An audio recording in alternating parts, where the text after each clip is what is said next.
J'ai eu la chance de le pratiquer la première fois avec Marshall Rosenberg. Nous étions en Suisse. Et Marshall ouvre son chapitre en disant « Est-ce qu'il y a des personnes parmi vous qui pensent qu'il y a des choses qu'il faut faire, qu'on le veuille ou non, et qu'on n'a pas toujours le choix ?» Et moi, bon élève, je lève la main. Bah, évidemment, Marshall, qu'il y a des choses qu'il faut faire, qu'est-ce que tu crois? On n'a pas toujours le choix. Bon, Thomas, tu peux m'en nommer une? Bah, la première qui me vient à l'esprit, Marshall, c'est que moi, il faut que je travaille. J'ai pas le choix, moi. Il faut que je travaille. Je suis pas l'héritier du roi du caoutchouc. Si je travaille pas, je suis dans la rue. Et c'est simple. Et comment tu te sens quand tu dis il faut que je travaille? Ben, bon, Marshall, je vais appliquer ce que tu nous enseignes. Je suis partagé. Tu peux clarifier? Eh ben, je suis partagé. Il y a une partie de moi qui est soulagée d'avoir une ressource matérielle, une ressource financière. Ça me sécurise, certainement. Ça nourrit donc mon besoin de sécurité pour maintenant, mais aussi pour l'avenir, parce que j'ai choisi d'être indépendant, donc je dois mettre de côté. Ça, c'est une partie. Donc, il y a une partie de toi qui est soulagée parce que ton travail nourrit un besoin de sécurité pour maintenant et pour l'avenir. Et de l'autre, il y a une partie de moi qui est fatiguée, qui en a ras-le-bol de mon métier de juriste, qui voudrait faire des choses qui ont plus de sens, qui aident les gens, qui améliorent le monde, et pour être sincère, qui utilise ma sensibilité, ma fantaisie, mon envie de créer des choses. Et c'est pas du tout le cas pour le moment. Voilà. Alors Thomas, tu es donc partagé entre une partie de toi qui est soulagée de pouvoir nourrir ton besoin de sécurité pour aujourd'hui et pour plus tard, et une partie de toi qui est fatiguée, qui en a un peu ras-le-bol parce qu'elle aurait besoin de faire des choses qui ont plus de sens, dis-tu, des choses qui aident le monde, qui peuvent contribuer au monde, des choses qui te permettent d'utiliser ta sensibilité et ta créativité. Est-ce que c'est ça? Ben oui. Ouais, c'est tout à fait ça. Enfin, quand je dis ma sécurité, c'est pas juste ma sécurité, c'est aussi, je dois reconnaître, du confort. Je gagne correctement ma vie comme juriste et donc je peux me payer un appartement, me louer un appartement plutôt que payer une chambre d'étudiant comme je l'ai fait longtemps. Je peux rouler en voiture. Là, c'est vrai que j'aime bien une bonne voiture plutôt que de rouler en vélo. Je peux sortir avec mes copains au restaurant de temps en temps et j'aime bien ça. Prendre une bonne bouteille avec les amis. Je peux voyager, ce que j'aime beaucoup, et je peux me former à des formations qui coûtent cher, soit dit en passant. On était en Suisse et ça coûtait cher, mais bon.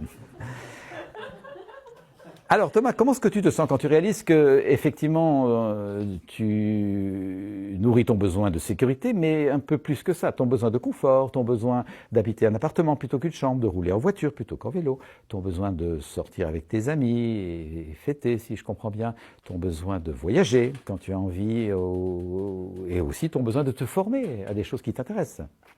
Comment tu te sens ?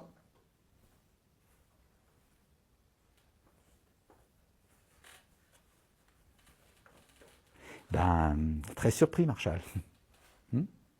Très surpris parce qu'au fond, j'ai l'impression que tu m'invites à voir que je suis libre.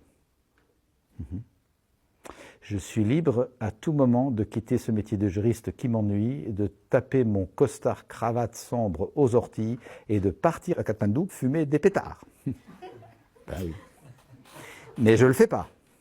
Apparemment, non. Je ne le fais pas parce que ce choix-là aurait des conséquences que je n'ai pas envie d'admettre. Et donc, je suis en train de prendre conscience que je fais un certain choix, d'une certaine qualité d'existence, et que peut-être jusqu'ici, j'ai eu du mal à accepter les conséquences de mon choix. Merci. Je suis donc un être libre. Alors, ce qui s'est passé en moi là-dedans, c'est ceci, figurez-vous.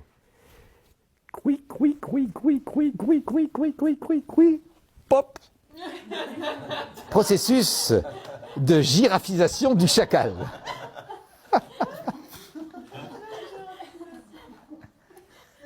J'ai vraiment senti pivoter mon discernement qui était dans la contrainte, dans les herbes de la savane, le nez dans la truffe dans les herbes. Vous voyez le chacal qui voit que il faut, je dois, c'est comme ça, j'ai pas le choix. Et tout d'un coup, il dit, attends, t'as des ressources, t'as de l'argent. Tu peux te former, tu peux aller voyager, tu peux rencontrer du monde. Tout d'un coup, ce qui était une contrainte est devenu une opportunité. Et il s'est passé ceci aussi, c'est que dans mon discernement de toute nouvelle girafe, je me suis rendu compte, au fond, je choisis pour le moment de garder ce métier de juriste qui est rémunérateur, qui me permet de me former, de continuer mon travail sur moi, ma thérapie. C'est une grande chance, je peux faire ça en sécurité, avec l'aisance qu'il faut pour ça. Et c'est pour le moment, et par priorité. Ce ne sera pas toujours, et j'aurai bientôt d'autres priorités. Et ça, ces deux petits mots, je vais vous inviter tout de suite dans l'exercice, à les pratiquer, voir, tiens, pour le moment et par priorité, je prends cette option-là. Pour moi, ces deux petits mots ont été extrêmement libérants. C'est pas à perpète que je serai juriste. Parce qu'il y avait une petite partie chacal qui m'a dit, tu as un beau diplôme de droit, tu seras juriste à vie. Oh, au secours, je suis sous les verrous, enfermement. Non, pour le moment, par priorité, je continue à utiliser cette connaissance et cette pratique parce qu'il y a des avantages à la clé. Il y a des...